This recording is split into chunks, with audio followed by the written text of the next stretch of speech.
nasty Hall of Fame Tampa Bay Buccaneer fan, baby. This is Mike Allstott, Tampa Bay Buccaneers, and you're listening to the Cannon Fire Podcast. Cannon Fire Podcast, brother. You ain't listening, and you're missing out. Woo!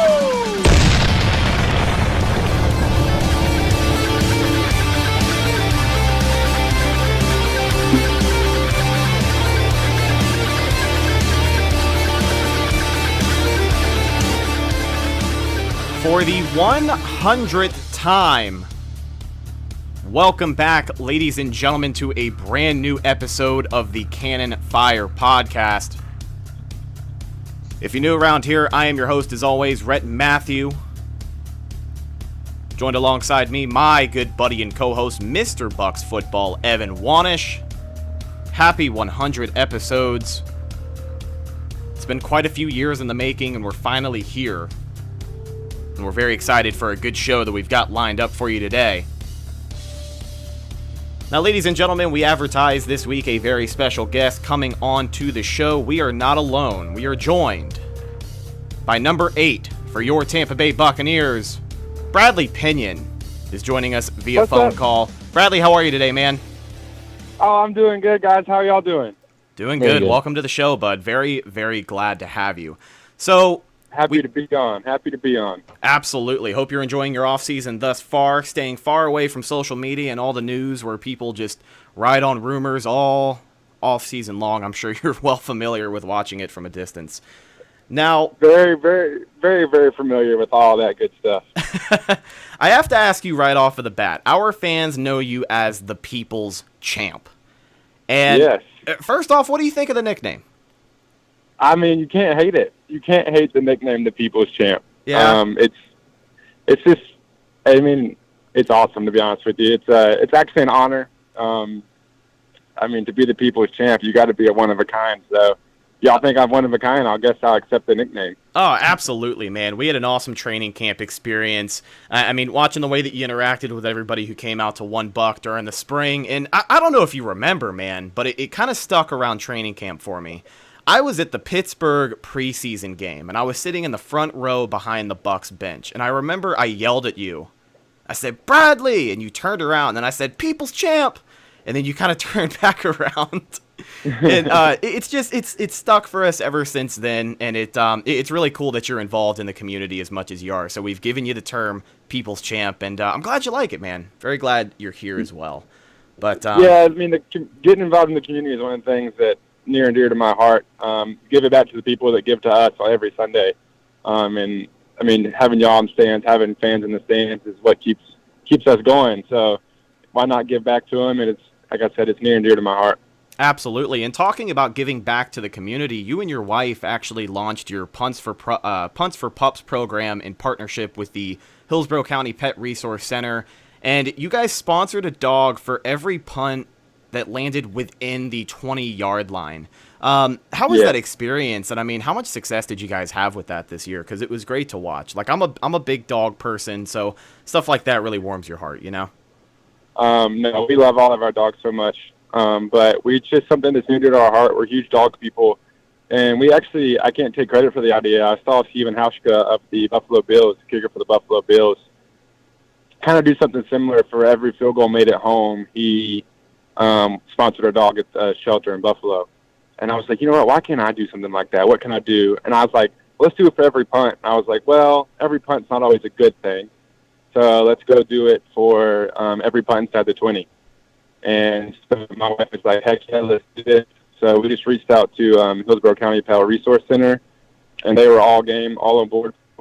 And then also reached out to a little small pet shop called Modern Paws that generously donated a goodie bag, gift bag, whatever you want to call it, to each dog that we sponsored. And we ended up having a 100% success rate. Every dog that we sponsored got a top hit. And that really is some awesome work you guys do with the Punts for Pups program. Again, kind of the narrative you had talked about was, people say don't buy from a breeder. Like, it's nice to get a dog from a breeder, but if you can get an experience with a dog who, was a stray at one point or really cleaning up a lot of the room in the shelter, it means a little bit more to some people. So it's awesome work that you guys did. And, it really is a great thing that you're doing in partnership with the Hillsborough County Pet Resource Center. Now, Bradley, if you're still here with us, there was some recent news from the team this week, and I'm sure that you saw it as well. There are new uniforms coming up, and in April, so we have to wait a little over a month, but they are coming after being teased for so long and the rumors going back and forth. My question to you is, have you seen the uniforms? And if you have, what do you think? I have not seen the uniforms. I actually don't know if any player has seen the uniforms. I knew there has been some teasing around the locker room during the season and stuff like that we were getting some, and guys kept asking questions, but I honestly cannot tell you what they look like. All I can say is I hope we have some of those creamsicle jerseys next year, because those things are awesome. Those throwback creamsicles, they look sick. Oh, man, I think people bring them back nowadays. They could be one of the sharpest looking NFL uniforms. I mean, they are pretty nice, but I don't know. I guess we'll have to see what they do with the helmet, but I do like the orange creamsicle for at least the throwback game, because back in the day, seeing Raymond James and all the creamsicle for the throwback games, it was a sight to see. Now, you'd brought up a locker room, people talking about it, hinting at it in the locker room this season. Evan kind of had some questions for you regarding the culture of that locker room, because we know culture in Tampa Bay this year in particular was the first year of a new campaign. Bruce Arians came in, and from day one, this guy wanted to set the tone. So, Evan, I know you had some stuff you wanted to ask him about that locker room culture. Yeah, for sure. And Bradley, thanks so much for coming on the show. Really appreciate it. Of course. So after week 9, you guys lose a heartbreaking game in overtime to the Seattle Seahawks, and now you're sitting at 2-6 on the season, and the season's looking pretty grim. But you end up rattling off 5 wins in the last 8 games to finish up the season 5-3, end up with 7-9. Was there a different vibe in that locker room, after that Seattle game, where you guys said, this is a heartbreaker, but let's get back to it and really try to turn this season around, because it was an impressive turnaround mid-season. I don't know if there was really a vibe change. I think it was a confidence change. Seattle is one of the best teams in the NFL this year, and they proved it week in and week out. And I honestly think we were too. And it just kind of so happened that we got into overtime with them, and it kind of gave our guys belief. And we should have won that game, honestly. If you were watching the game, everybody knew we should have won that game. And so it just gave guys belief, no, we can hang with any team in the NFL, which we have the talent. We are unbelievably talented. So it's not like we don't have the talent. I think it was more of a belief mindset that our guys had to get.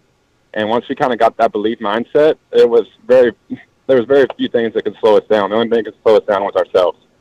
And we got that belief mindset after that game. And, Bruce said it all year long.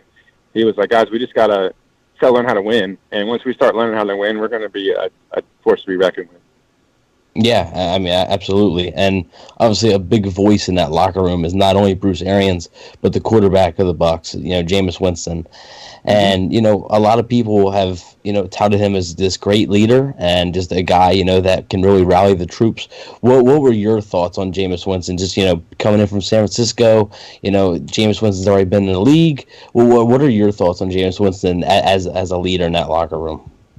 Man, Jameis is one of the best people you ever meet in your entire life. I love Jameis to death. I know there's been stuff that's gone on in his life that kind of out there, and you kind of scratch your head about it. But honestly, I can say wholeheartedly, I would go to war with that guy any day of the week. He is an amazing leader. I think he's just an all-around great dude, a great quarterback. I really do believe that, and I think he's going to go to big things, whether it's with us or whether it's with a different team. He's going to be on to big things, and I just want success for the guy. Is all I want, because he deserves it. As hard as he works and as great of a person as he is, he deserves it. Yeah. Now, you do say that, you want him to be successful, whether that's with the Bucs or with another team. Obviously, of course, there's a big decision coming up for the Bucs on whether to bring back Jameis Winston or not. Where do you fall? Do you think that this guy should get, the long-term deal? I'm going to default that to the higher-ups. I don't get paid that much money to make those decisions. So I'm going to default that to the higher-ups. But like I said, I love the guy. He became one of my really good friends, and I think he's a heck of a leader, and I just want nothing but the best for him. It's awesome. Heck yeah, man. It's really cool hearing about the close-knit relationships and, the leaders, the guys that stick out in that locker room. Now, a question that we had gotten from some fans regards you guys in the special teams unit. How often do you guys hang out? Because, it seems like a lively bunch. You've got Zach Triner, the long snapper, Matt Gay, of course. I know you guys have talked throughout the season. Are you guys as close as it seems? Yes, we are. We actually are. We hang out with our wives outside of the locker room at least once a week. And then we're with each other 24/7 in the locker room and in the football facility. So it is one of those things where we're just like, you know what? Like, it's not like you're forced to like each other, but we happen to have a really good group of guys. And we all appreciate what each other does, and we all know we can't do our job without the other one. I think that's what makes us so good is we have that recognition that, like, you know what, my job relies on you and your job relies on me. So we have this mutual respect for each other, and we're going to be a really good special teams unit. Matt's a heck of a kicker, a young kicker, got a massive leg, a lively leg, and Zach's probably one of the best long snappers in the NFL, no doubt about it. And we're going to be a good group, and it's just a matter of keep gelling together and keep perfecting our crafts. We're going to be a force to be reckoned with. Yeah, Matt Gay, you brought up his leg, man. I remember watching in training camp. He nailed, a 65-yarder? It was 60-plus, I know for sure, like from the logo. And, it was right down the middle, if not almost over the net. He is one hell of a kicker. Bradley, so how far do you think Matt Gay could hit it from?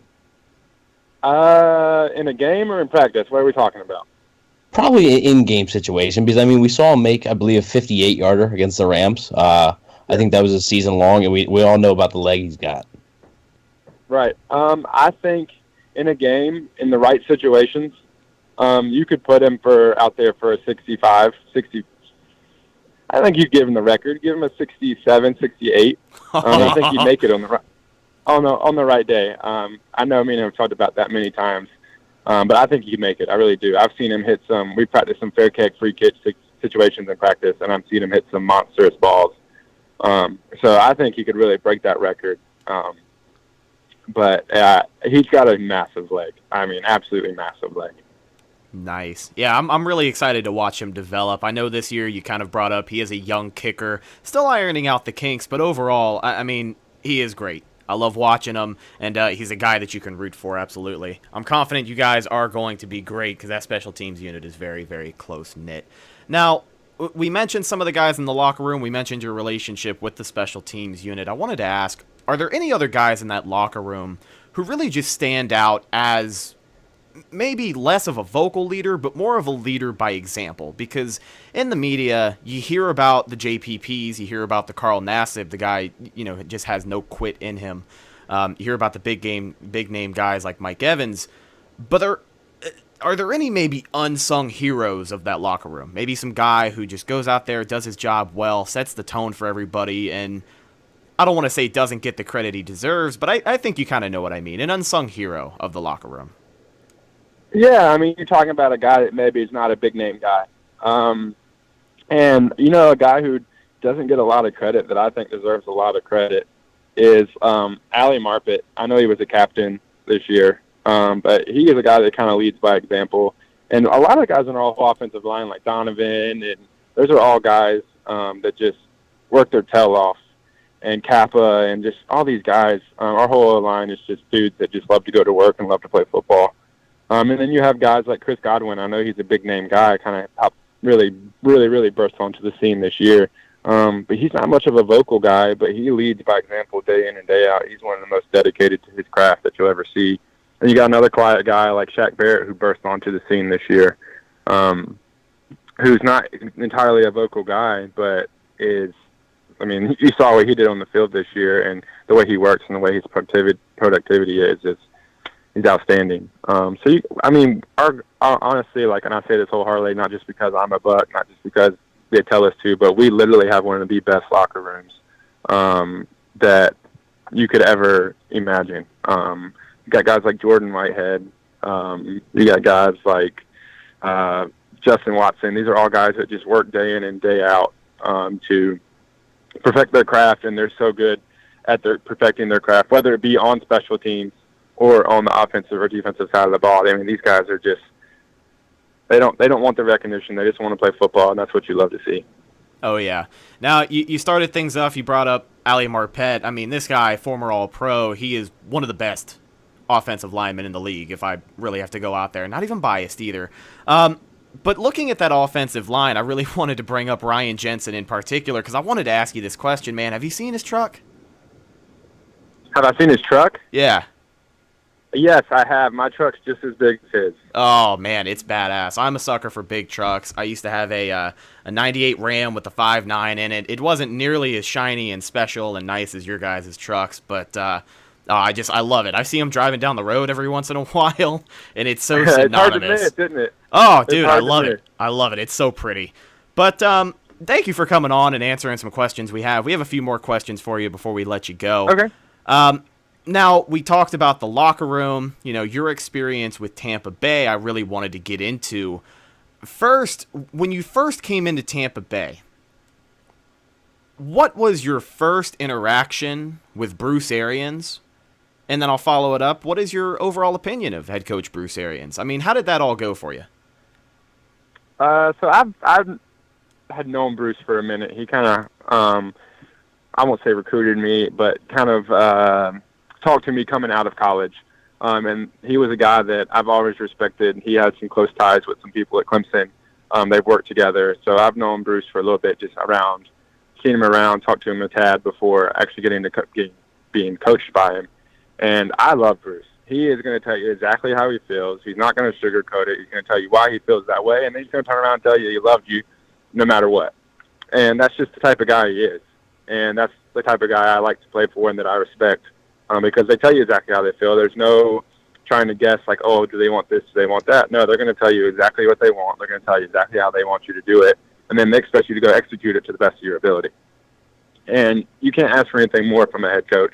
When your head coach has these expectations that he just lays out there on the table for you, I mean, you can't ask for anything else. And he, like I said, he might yell at you and he might cuss the most elegantly I've ever heard of anybody cuss, but he means it in a good way, and that's just the way he is, and he's not going to change for anybody, and you got to respect the heck out of that. Yeah, I mean, you said your transition to Tampa. You were a free agent last year, and of course we know that NFL free agency is coming up. So, what was the process like for you? Because I mean, this is really the first time that you hit unrestricted free agency. So, what was that? What was that process like? It's a lot of unknowns, but what was the overall process like for you during the free agent period? Yeah, it was a crazy process. I had a few teams interested actually, and it was kind of just figuring out what teams were going to be the best situation for me and my wife, whether it was staying in San Francisco, whether it was going to Tampa Bay, or really any other team that was interested. We tried to figure out what was best for me and my wife and the best for my career. And ultimately, all signs led to the Bucs.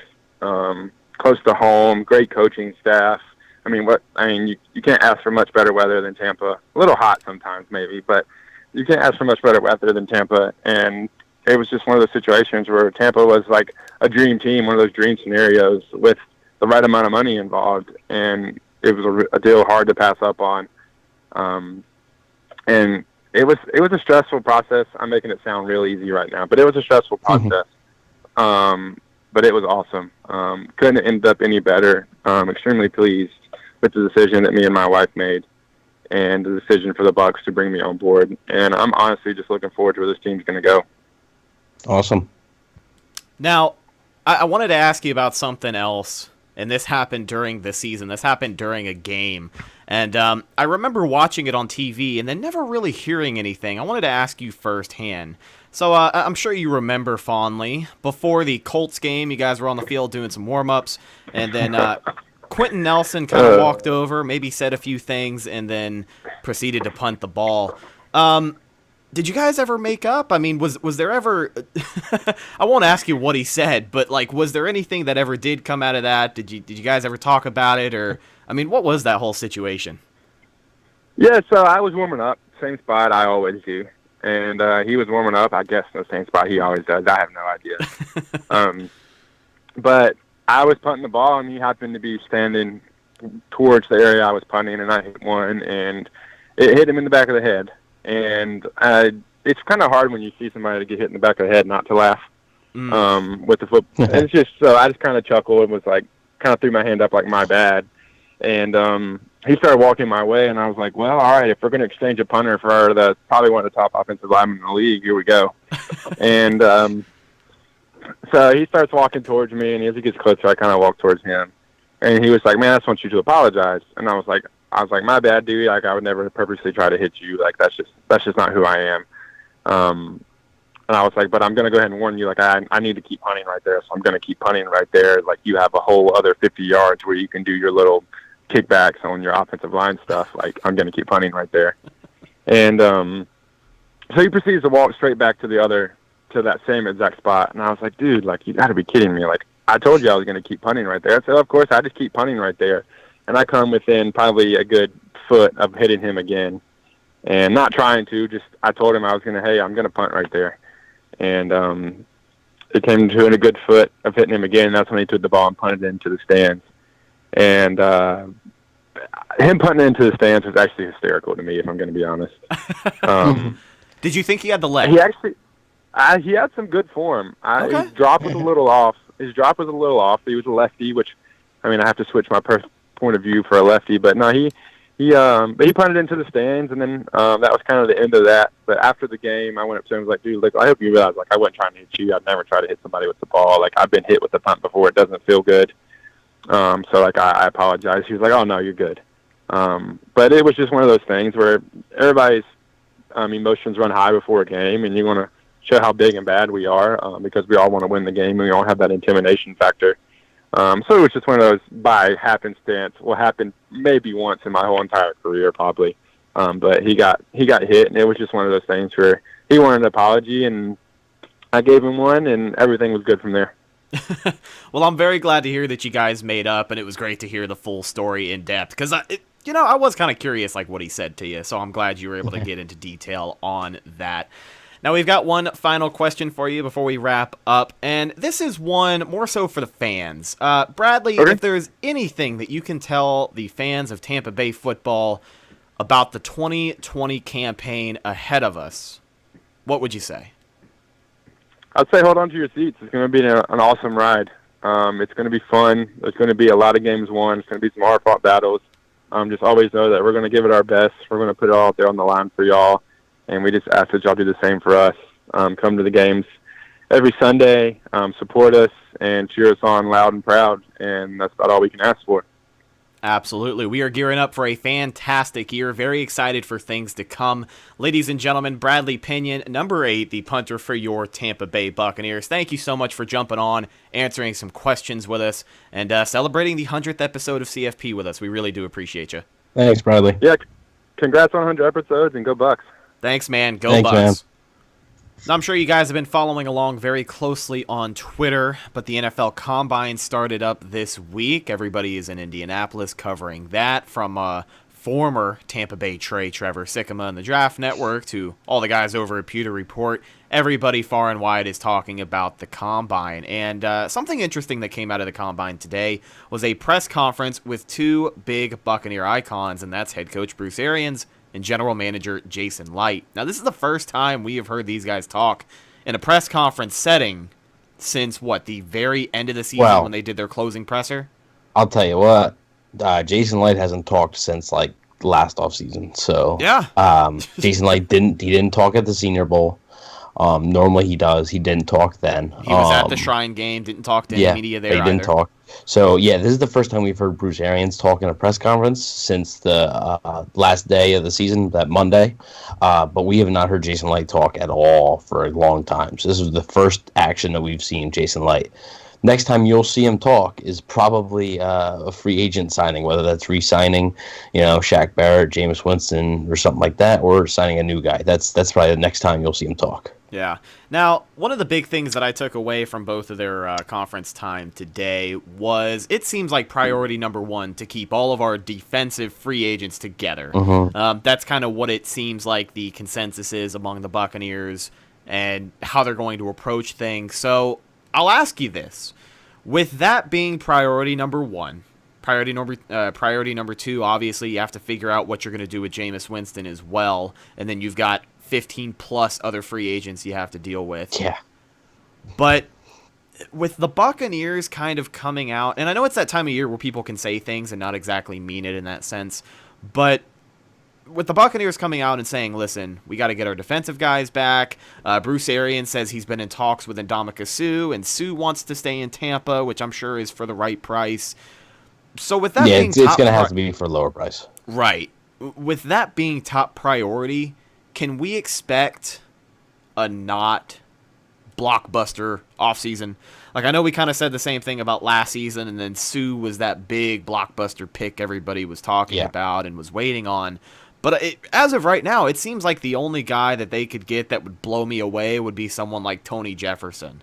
Like, is it shaping up to be an offseason where we see maybe 2 or 3 new guys through free agency? So I don't think they're going to go out on a splash and get 5 or 6 brand new starters. Right.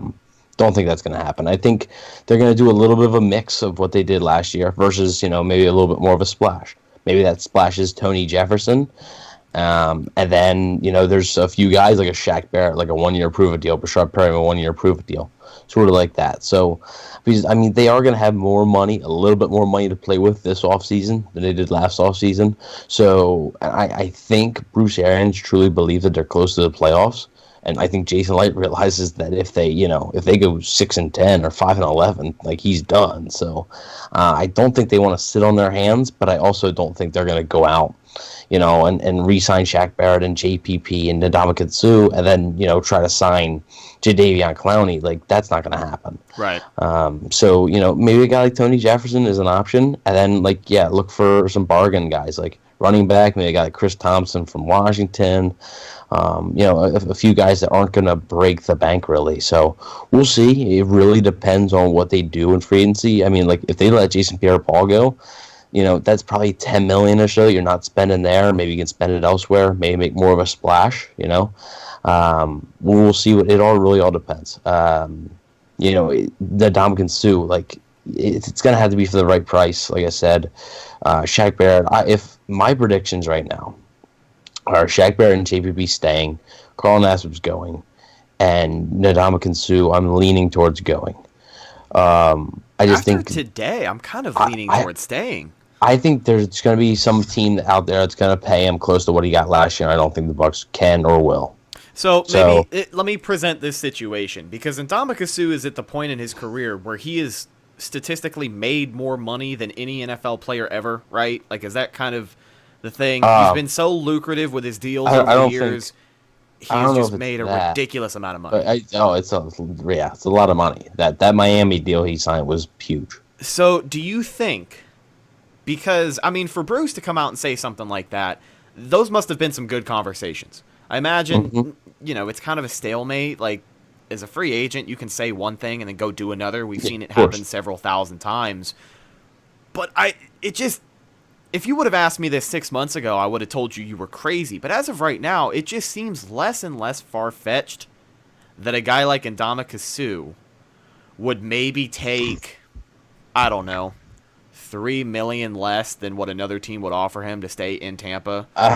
You heard Bradley say it a few minutes ago. This is a close-knit locker room of guys. Yeah. These are guys that believe in each other and what they're putting on the field right now. And I think a lot of guys can get behind it, and he's one of them.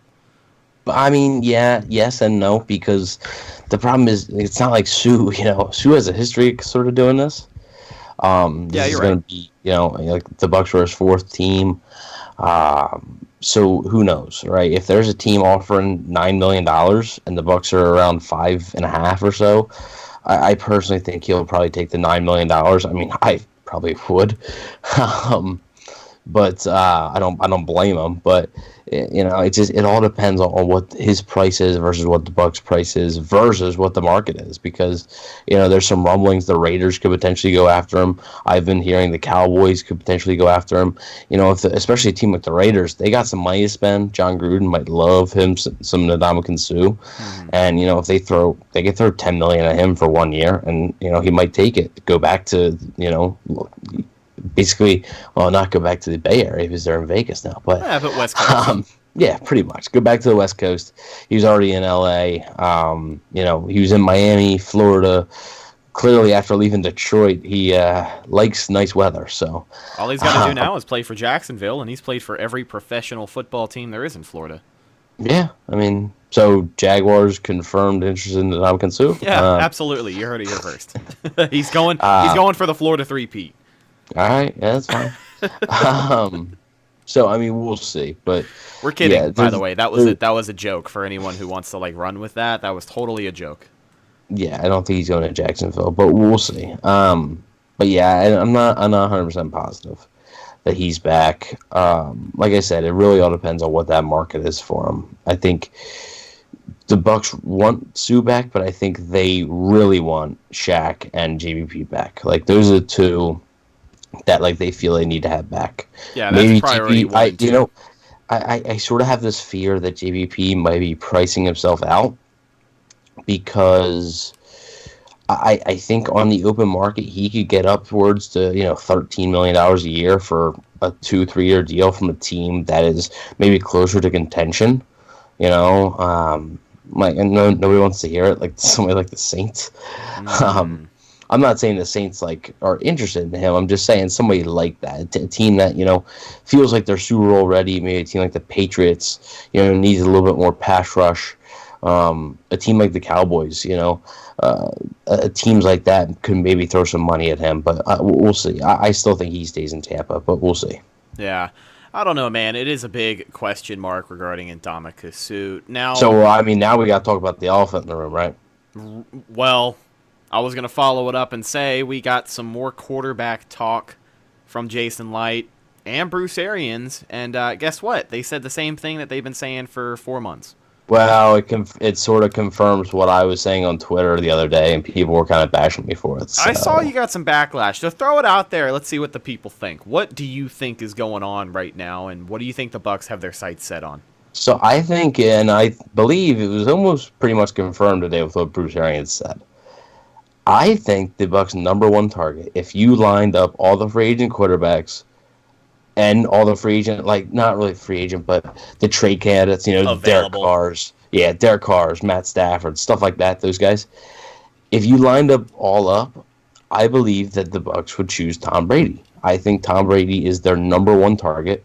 I think it's the Glazers' number one target, obviously, for obvious reasons. If you're the owners of the team, you want that guy on your team, right?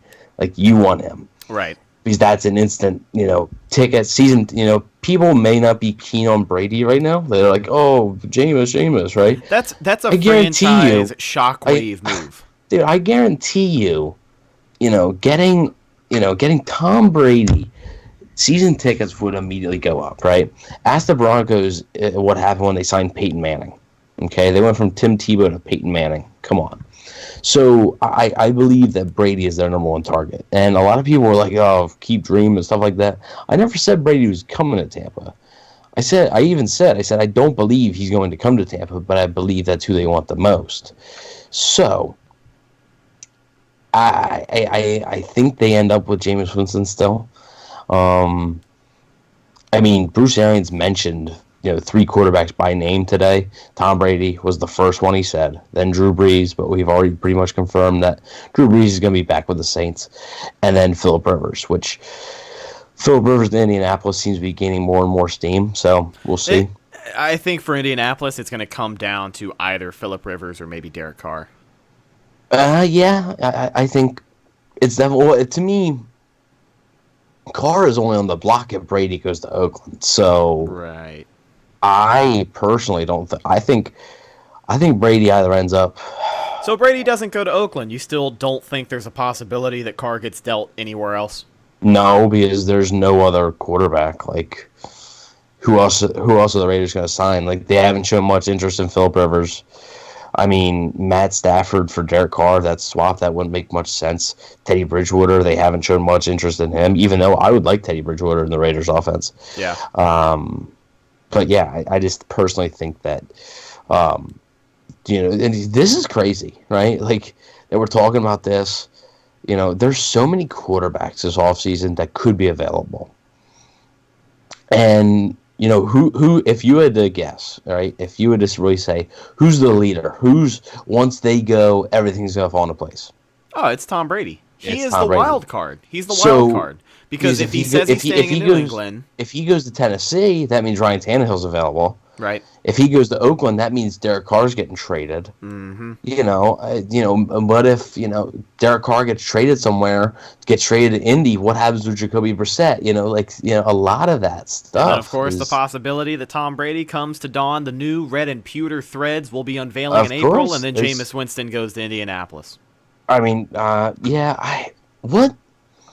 No? What spot? I don't think Indy's the spot for Winston if he leaves. I really don't. I don't know. I'm kind of leaning like in LA, like Chargers, or maybe like Tampa, straight to New England. I feel like New England, maybe, yeah. Like I feel like honestly, Indy would be more of a lock than New England, honestly. I don't know. Well, we're about to find out. So. Yeah, right. But personally, I think Tom Brady's staying in New England. So, but yeah, that's my interpretation of the whole situation. And Bruce Arians, I forget who was doing the interview with Bruce Arians today on NFL Network, but he was like, so basically, if you have a list of guys that you prefer over Jameis Winston, but if you can't get those, then Jameis is your guy. And he was like, yeah. I was like, whew. I was surprised that he said that. I was like, oh my God. Like, yeah, but hey, when I hear comments like that, I mean, that. Dude, what do you mean? Like, that's not a smokescreen. I'm not looking at a full-on smokescreen per se, but when I hear a comment like that from a guy like Bruce Arians, who is known for kind of being a smartass, maybe saying what he doesn't exactly mean to say, but just says it in the moment. Like, that sounds like a Bruce Arians response to me, because I'm not saying it's completely off the table. I'm not saying they're not looking at other quarterbacks. Like, I agree with you. I think Tom Brady is their number one target. I think that's everybody's number one target across the league right now. Yeah, like, it's Tom freaking Brady. You know what I mean? There isn't an argument to be made there. But I look at the time of year it is. I think for him to toss out a simple yes to a question like that, what's that going to cost him or Jameis Winston at the end of the day? Okay, but what if Winston's looking at that and going Arians has said he hasn't had any contact with Winston, right? Jason Light said he's had contact, but Bruce Arians himself has not said he's had contact.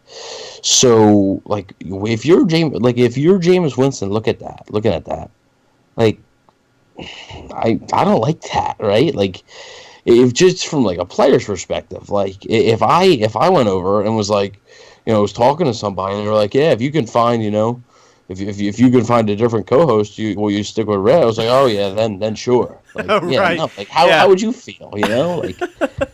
No, you put it in terms like that, it makes a little bit more sense. I don't know, man. I don't want to overthink something like that, because at the end of the day, we can sit here and talk about, potentially Tom Brady to Tampa, all of these other filling in spots that would have to be done. But I do think that Jameis Winston will be our quarterback week 1 of 2020. I'm gonna put you on the spot here. All right, do it.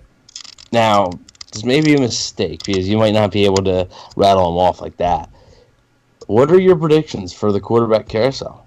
Like, you got Jameis Winston, Tom Brady, Phillip Rivers, Teddy Bridgewater. You don't have to do trades if you don't want to. No. I don't really care. Like, I don't know, because I don't think there's gonna be that many quarterbacks traded, if at any. So I can give you 3. I'll give you the big 3 that I think are going to happen. I think Tom Brady stays in New England. I don't think he goes and plays for anybody else. As cool as it sounds to see Tom Brady in another jersey, possibly winning another Super Bowl and cementing himself as the absolute greatest athlete of all time, I just, it doesn't seem very likely. You know, everything they've been through. I know the rumors say that Belichick wants to move on and Robert Kraft doesn't. I But kind of believe those. I'm not gonna lie, but I kind of do too. I think Belichick wanted to move on with Garoppolo. yep, he did. But at this point, I think they're just going to give Brady what he wants. They're going to agree on something, and he's going to ride into the sunset in Boston on the last contract of his career. I think that's how that's going to play out. When it comes to Phillip Rivers, I think he ends up in Indianapolis. I think it's the best fit for him. I don't look at any other quarterback-needy teams and imagine Phillip Rivers doing exceedingly well there. I mean, he's not the type of guy that I think... I'll say this, and I mean it in the nicest way possible, I guess. Phillip Rivers doesn't strike me as the type of guy who would leave L.A. and go win a Super Bowl anywhere else. I think he'll be mediocre for the rest of his career, maybe make the playoffs once or twice, and then he'll retire. Yeah. And when I look at teams that he can go to and the options that are out there and maybe some of the interest that is mutual, I look at Indianapolis. The last one I have is Teddy Bridgewater. I think he's going to the Chargers. I think he'll be Phillip Rivers' replacement. I've been back and forth on Teddy. There's just some interesting possibilities. Like, what if Jacksonville can get out of Nick Foles' contract? You know, what if the Dolphins, I want to think maybe Minshew Mania is going to run wild for at least another year before they look at like a Teddy Bridgewater. before they will be looking, because I think they're still on that hype Minshew's train. story's fun, but I don't think it's so Minshew's your guy. But I mean, yeah, LA makes a lot of sense, especially if they're going to draft a guy like Justin Herbert. You know, maybe Herbert's not ready right away. Bridgewater on a 3-4 year deal would make some sense there. I can roll with those. Yeah, I mean, it is tricky because I feel like if you just sit down and think about it, like, it's simple. But if you throw one monkey in the wrench there, and like, if you say Tom Brady goes wherever, like, it changes the entire thing. It just changes the changes landscape of how teams are going to everything. operate. The only thing that might not change is Phillip Rivers going to Indianapolis. If Tom Brady goes to Tampa, does Jameis Winston go to the Chargers and then Teddy Bridgewater go to the Patriots? Or is it the other way around? Or does, what happens? Does Phillip Rivers end up with the Patriots and the Chargers trade for Derek Carr? Like, I don't like it's so crazy, and it falls on one guy. And luckily, I do think you'll get his decision almost first. The Bucs are, the franchise tag deadline got pushed back 2 days. It is now March 12th instead of March 10th. So they have until then to make a decision on Winston. I think they would like more time than that, because I really think they want to know what Tom Brady's going to do. Yeah. Because if Tom Brady is available, I think they're going to make a big run at him. However, they have to be careful. They have to be confident. If guess what? If you're going to say we're not going to re-sign Jameis Winston, right? We're going to go after Tom Brady. You better get Tom Brady, because if you don't get Tom Brady, you're going to end up stuck with Case Keenum as your quarterback. Yeah, right. Okay, like that, like Ryan Griffin. All the Ryan Griffin fans are going to be ecstatic because he's going to be the starter. Like, if you really set your sights, and that's what is a huge risk. If you set your sights on Tom Brady, you better land Tom Brady.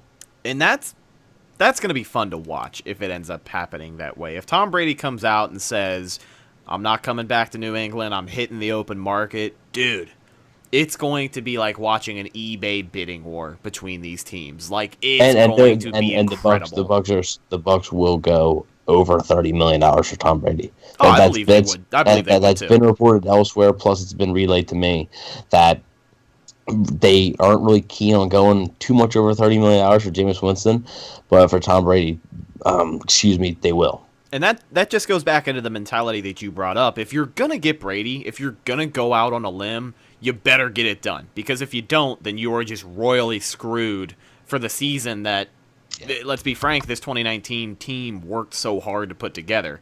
Exactly. This is a team that the talent is there, especially at quarterback. I mean, you don't lead the league in passing yards and second place in touchdowns for a reason. But he led the league in interceptions. Oh, I know he But did. I'm just what saying, you can't bring those up without ignoring that. Like, no, I'm not ignoring it. I'm not ignoring it. You're implying that like the quarterback's not really an issue. Like we've talked about many times here. If Jameis Winston throws 17 picks, where do you think the Bucs? How many more games do you think the Bucs win if he throws 17 interceptions? 4. They go 11 and 5. Games. They go 11 and 5 if he throws 17 picks. Buddy, then your decision to move on from Winston should be pretty easy. If you think he cost you 4 games, throwing as many interceptions as he did. Okay, well, I'm kind of talking in I'm kind of talking in a grand scheme of things. I wasn't directly mentioning this past year. My bad. But we did say before that if Jameis threw this past year, what are you talking about? This past season, we said if he threw less picks, they would be in the playoffs. Yeah, but maybe not 11 and 5. Like 4 wins is a lot. I don't know, buddy. I don't know, buddy. I know I've got some people out there that agree with me. I know for a fact I have people out there that agree with me. I know people I got out there that agree with me, so yeah. That's the beautiful part of this podcast, and we've been lucky enough to do it for 100 episodes. Ladies and gentlemen, that's pretty much all the news we have for you this week. People are going to think I'm just a absolute Jameis Winston basher, but I mean... I don't really care if he's back. He's back. I think he's probably, besides Tom Brady, if you want to look long term, he probably is the best option, right?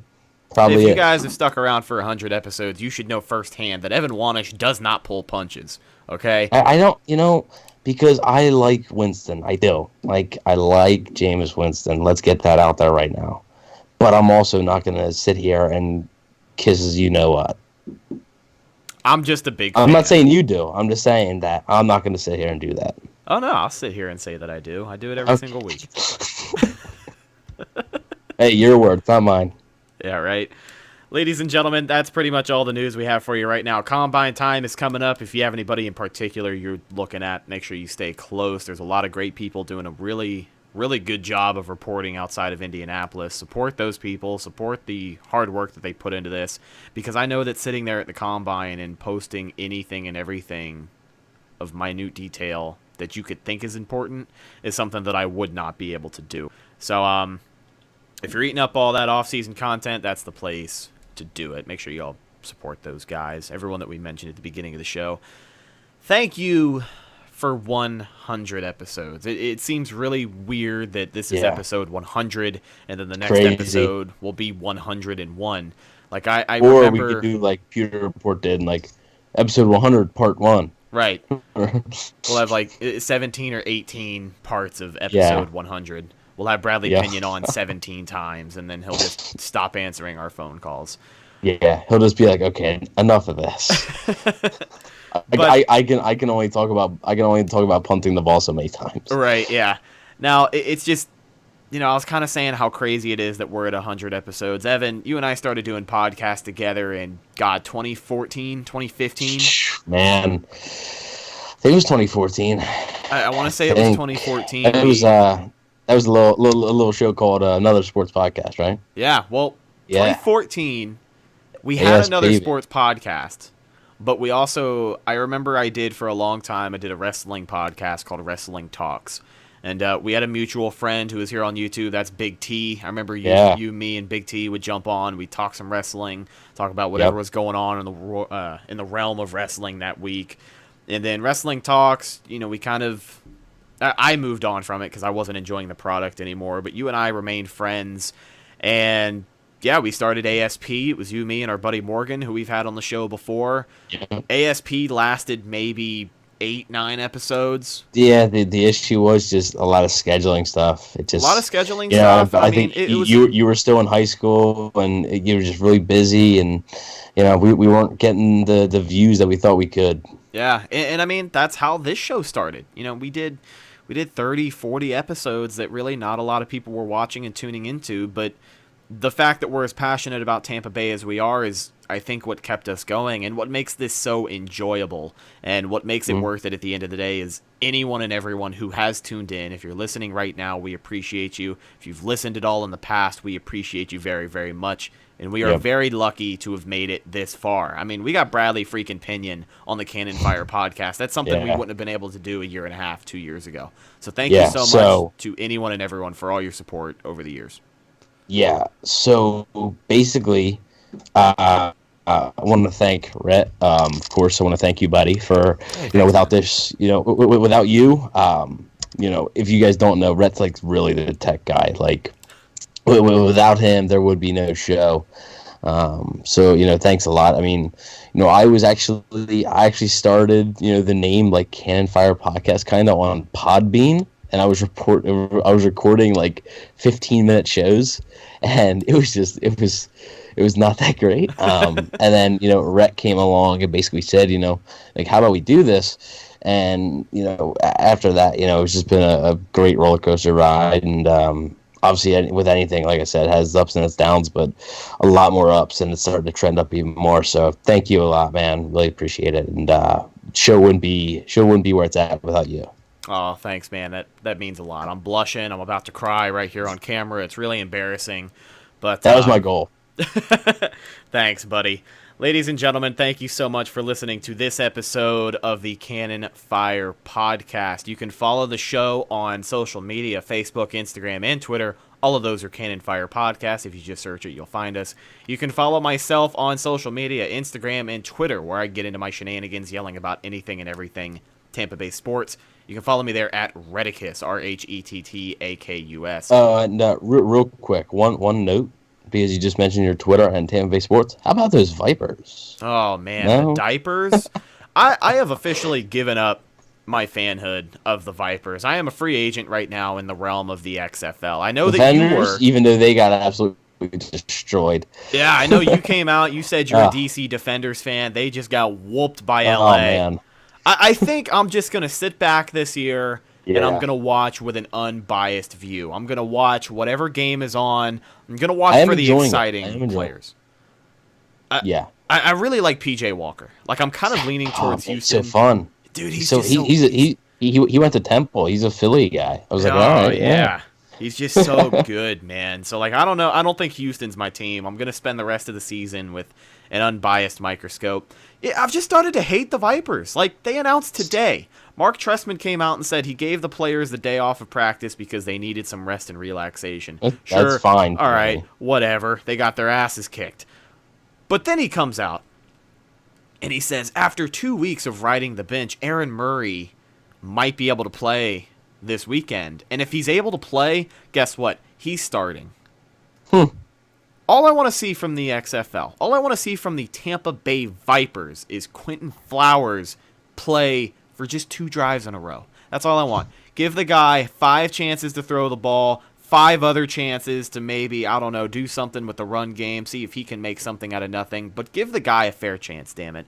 Because, is it Taylor Cornelius? Is it Zach Cornelius? I think it's Taylor, I think. Cornelius and Aaron Murray just are not getting the job done. And everyone who listens to the show knows me. I'm a Tampa guy through and through. I don't know anything else but Tampa. It's almost kind of sad. Everything just makes sense when Quentin Flowers is under center, and that's all I have to say about that. So you can follow me on Instagram and Twitter to watch me yell about the Vipers every single week at Rhettakus. You can follow my co-host Evan Wanish on Instagram and Twitter at EvanNFL. Instagram, Bucks Wave, the #1 Buccaneers fan page on Instagram, by the way. How's that going? Yeah, great. Thanks for the little shout. Yeah, why not? If you guys, obviously, I think if you're listening to this, you're probably aware. We're looking forward to another great off season, and we got a lot of different things that are coming up that I think a lot of people are going to be excited about. So hope you guys stick on the ride with us. Absolutely. Thank you to Bradley Pinion for coming on the show, the people's champion himself, answering some of your guys' questions as well as some of our own.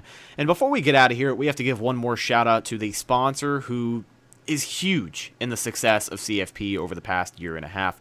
That is Pinecrest Printing and Signs. These guys do a damn good job, and they've been doing it since 2001.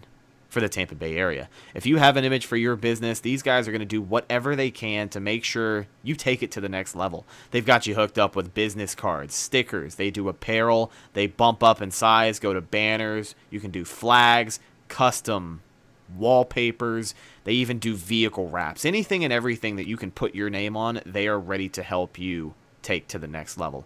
Pinecrest Printing and Signs, as you know, hooked us up with some fantastic t-shirts. We've got red and black, both are for sale, and some CFP stickers, which, by the way, keep an eye out around the Tampa Bay area. We haven't pushed it on the show very much, but I'm putting these Cannon Fire podcast stickers all over Tampa Bay. And right now there's a little bit more of them in St. Pete, maybe downtown, cough, cough. But keep an eye out this coming off season. You're going to start seeing a lot more of these. And if you snap a picture and you send it to me, you can either send it to us via email, cannonfirepodcast@gmail.com, or you can send it to any of our social media. If you send me a picture of a wild CFP sticker that has not been claimed yet, then I will send you a fantastic grab bag of Cannon Fire gear. It's that simple. So make sure you guys keep an eye out. Special promotions thing we're doing for the off season. Thank you so much for 100 episodes. We are looking forward to 100 more. Until then, I am Rhett Matthew, signing off for Evan Wanish, and we'll talk to you guys next time. Go Bucks.